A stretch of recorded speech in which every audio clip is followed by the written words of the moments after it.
শেখ হাসিনা কারোর সাথে জেলাসি করে না। Sheikh Hasina father of the নেশনের মেয়ে, বঙ্গবন্ধু শেখ মুজিবের মেয়ে, অন্ত এই জায়গাটায় কেউ আসতে পারবে না।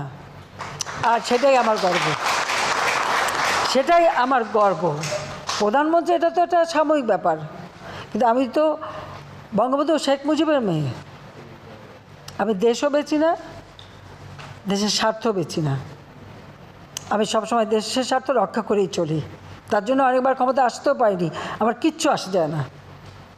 আমার দেশের স্বাধীনতার সার্বভৌমত্ব রক্ষা, আমার দেশের মানুষের মাথা যেন উঁচু থাকে, আমার সবসময় সেটাই কাজ। আমি এর কাছে ধর্ণা দিয়ে বেড়াই না। কারণ এখন জায়গায় জায়গায় দুয়ারে, হ্যাঁ এখন যে হচ্ছে মামলা সাজাপ্রাপ্ত আসামি, সে তাই সাজাপ্রাপ্ত আসামির পক্ষে এত কথা লেখে কীভাবে? আগামী প্রজন্ম সোচ্চার, বুঝিয়ে দিতে হবে ন্যায্য অধিকার। মেধাবী ছেলেটা বেকার, অধিকার চাওয়া মাত্রই বানিয়ে দিলে রাজাকার। বিষয়টি যদি এমন হয়, দেশপ্রেমিক হয়েও বয়ে বেড়াতে হবে নোংরা পরিচয়। দেশের মানুষের জন্যই হয়েছিল মুক্তিযুদ্ধ, কোটা আন্দোলন তারই একটা অংশ মাত্র, করতে চেয়েও না বাকরুদ্ধ। দেশের মানুষের জন্যই মুক্তিযোদ্ধারা করলো লড়াই, কোটা দিয়ে আম পেরে খেলো নাতি নাতনিরা করলো লড়াই। এই দেশে মধ্যবিত্তের ঘরে জন্ম নিলে হারাইতে হয় নিজের অধিকার, আর সেই অধিকার দাবি করতে গেলে পরিবারে কেউ মুক্তিযোদ্ধা নাই বললে হইতে হয় রাজাকার।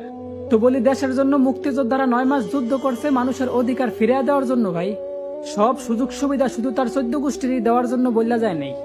এই নাও দেশ স্বাধীন করে দেয়া গেলাম, এবার আমার নাতি পুতি ছাতি লাড়ি যদি চোর বাটপার আর অযোগ্য হয়, তাদেরকে যোগ্য স্থানে বসায়ও।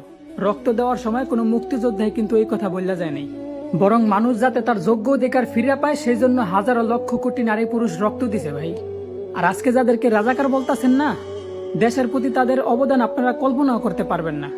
কারণ সেই মানুষগুলোর যোগ্যতা থাকা সত্ত্বেও টাকার জন্য চাকরি না পাইয়া বাপের জমি জমা বেচা প্রবাসে পাড়ি জমায়, আর মাসের পর মাস কষ্ট করে নিজের দেশের জন্য রেমিটেন্স পাঠায়। যেখানে আমাদের পূর্বপুরুষরা একটা মেয়ের সম্মান রক্ষার্থে বড় বড় যুদ্ধ করতেও দ্বিধাবোধ করে নাই, সেখানে আজ আমাদের রাজপথে মানুষ মানুষের উপর হিংস্র প্রাণীর মতো ঝাঁপায় পড়তেছে, আর তাদের শিকার থেকে কোনো নারী পুরুষ বাদ যায় নাই।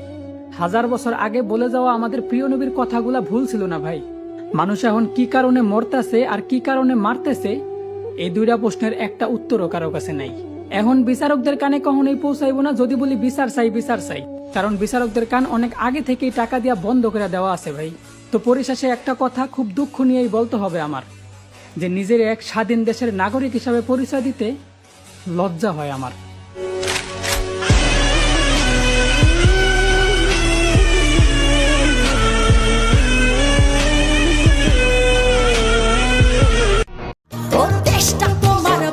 মুক্তিযোদ্ধার নাতিদের হবে সরকারি চাকরি। ওই দেশে আপনি কৃষকের ছেলে হয়ে আপনি পড়ালেখা করে করবেনটা কি? এই দেশে আপনি মুক্তিযোদ্ধার নাতিপুতিদের নামে আন্দোলন করে সরকারের কাছে কোনো লাভই নাই। বন্ধ থাকুক পড়ালেখা, বন্ধ থাকুক জাতি, ভবিষ্যতে যা চালাবে মুক্তিযোদ্ধার নাতিপুতি। মনে রেখো যুদ্ধ করে রক্ত দিয়ে দেশ পেয়েছি, দেশ দেশ দেশ বাঁচাতে রক্ত দিতে রাজি আছি। মনে রেখো যুদ্ধ। বাংলাদেশের বর্তমান পরিস্থিতি দেখে একটা রিকশাওয়ালা বলতেছিল, আমি গর্বিত যে আমি অশিক্ষিত।